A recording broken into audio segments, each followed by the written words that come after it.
JF-17 thunder मतलब all over ये ख़बरों में है, रॉयटर्स हो, BBC, अल जज़ीरा, हर जगह ख़बर में है कि फ़लाँ मुल्क दिलचस्पी ले रहा है, फ़लाँ मुल्क दिलचस्पी ले रहा है।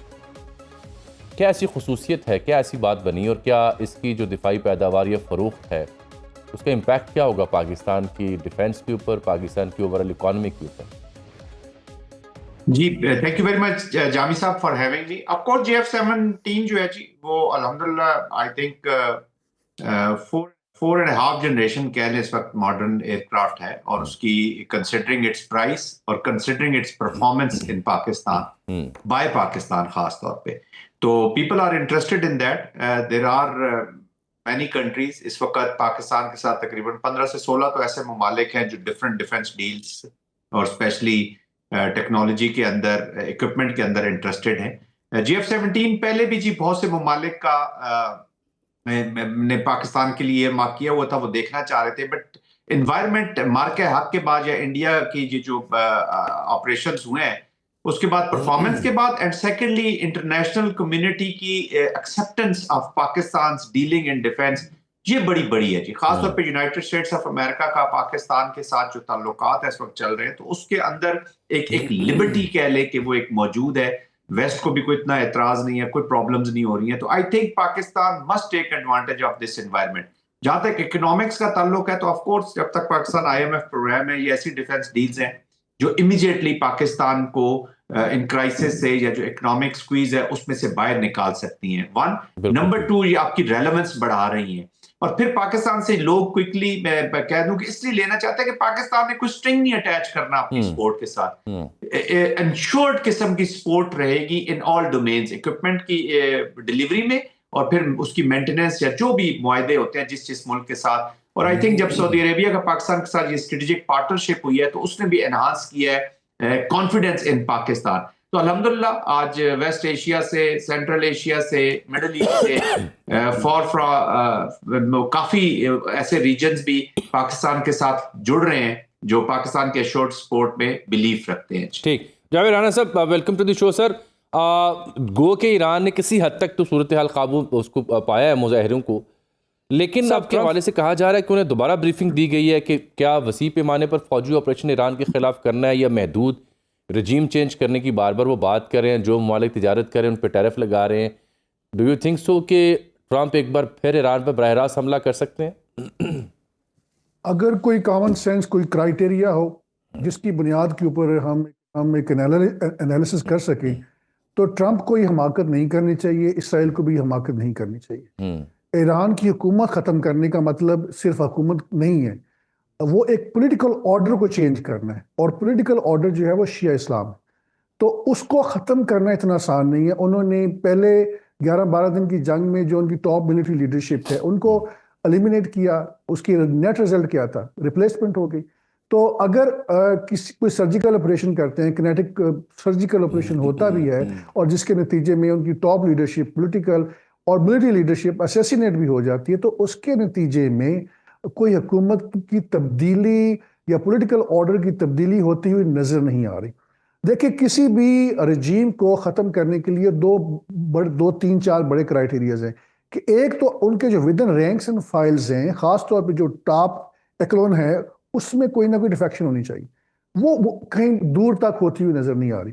और फिर हमें इस बात को समझने की जरूरत है कि इरानियन रेवोल्यूशनरी गार्ड और उनकी जो मिलिट्री है गुज़श्ता 40-50 साल में उनकी जो एक इडियोलॉजिकल इंक्लिनेशन और ओरिएंटेशन हो चुकी है, उसमें वो किसी भी तौर के ऊपर डिफेक्ट नहीं करेंगे कि इजराइल की मुसाद के साथ मिल जाएं।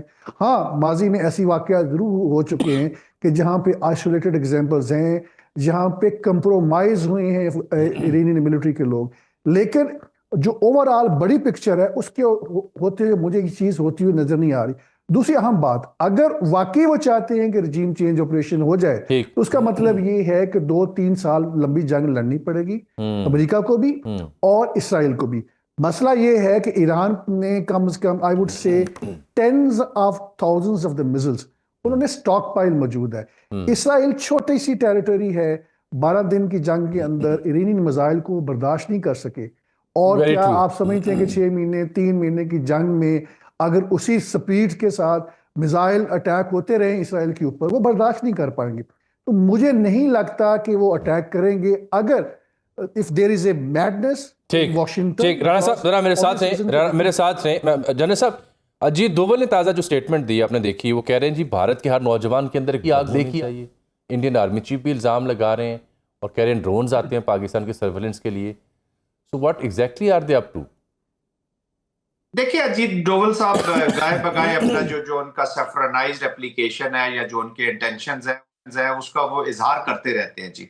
और आई थिंक ये पाकिस्तान या किसी और नेबरहुड के इस्लामिक कंट्री के ऊपर या खासतौर पर पाकिस्तानी कॉन्टेक्स्ट में तो बेशक बोलते रहे, उस पर कोई असर नहीं होता एक्चुअली। और ये डिवीजन पैदा करेगा विद इन इंडिया। इंडिया में सीरियस इन रिमार्क्स को माइनॉरिटीज ने बहुत सीरियस ली है और वो कहते हैं जो सेकुलर तशख्खुस है सिर्फ तशख्खुस ही रह गया है कागजों में, ऑन ग्राउंड तो है नहीं, वो हिंदुत्व से ही भरा हुआ हिंदू स्टेट है। तो उसके ऊपर ये हमला है। महबूबा मुफ्ती वगैरह ये इस तरह की आवाजें उठी हैं जो वो एक्चुअली तो मुसलमानों को वो कन्वे कर रहे हैं और वो बदले तो ले रहे हैं जी। बाबरी मस्जिद, गुजरात 370-35A वक्फ बिल, यहाँ मुसलमान, लिंचिंग ऑफ क्रिश्चियंस अभी आपने देख लिया इस क्रिसमस पे जो हुआ है। तो they have created an enemy with in, उसको लड़ रहे। टू नेशन थियरी जो हुई, पाकिस्तान के एस्टेब्लिश होना, बांग्लादेश को आप देख रहे हैं अपना जब से स्टूज निकला है।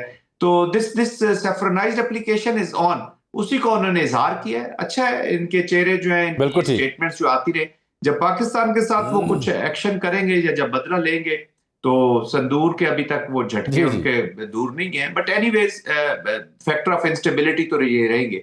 उनकी डोमेस्टिक पॉलिटिक्स अभी हेट और ब्लड के ऊपर चली गई है बिल्कुल भारत के अंदर, और संघ परिवार तो उसका इजहार करता रहता है। डोवल भी उन्हीं की वॉइस है।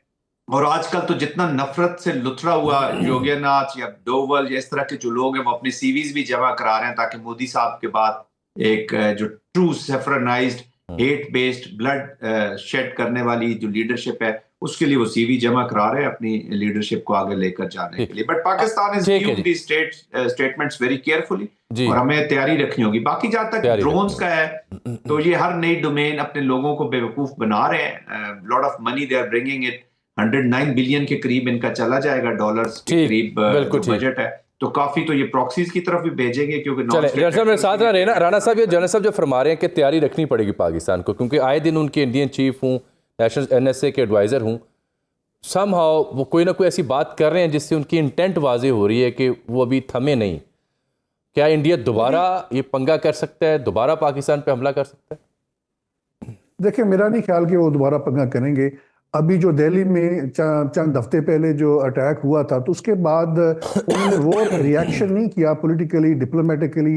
वो पॉलिटिकल रेट्रिक्स नहीं है जो पहले जो कश्मीर में हमला हुआ था उस वक्त आया था। उसकी बुनियादी वजह ये है कि जो हमारी तरफ से जो रिस्पॉन्स गया था वो डिस्प्रपोर्शनेट था और इंडियन माइंडसेट के अंदर ये ज़रूरी है उनको रिस्पॉन्स डिस्प्रपोर्शनेट दिया जाए। तो अब जो वो बातें इस किस्म का पॉलिटिकल रेट्रिक्स आ रहा है उसका बुनियादी तौर पे उसकी जो कंस्टिट्यूएंसी है वो RSS वोटर्स है, वो उनको सेटिस्फाई करना चाह रहे हैं, उनको बताना चाह रहे हैं कि देखें जी हम अभी भी कायम हैं। उन लोगों को बताया जा रहा है कि जंग हम जीत गए लेकिन लोगों को पता चल गया कि हकीकत हाल में हुआ क्या है। तो मेरा ख्याल है कि जो इस किस्म की जितनी भी स्टेटमेंट्स आ रही हैं उनको हमें संजीदगी से नहीं लेना चाहिए। हम ठीक है रेड अलर्ट पे हैं और जो हिंदुस्तान के अंदर जो मई के अंदर जिस तरह उनको मार पड़ी है एक मैसेज बहुत क्लियर चला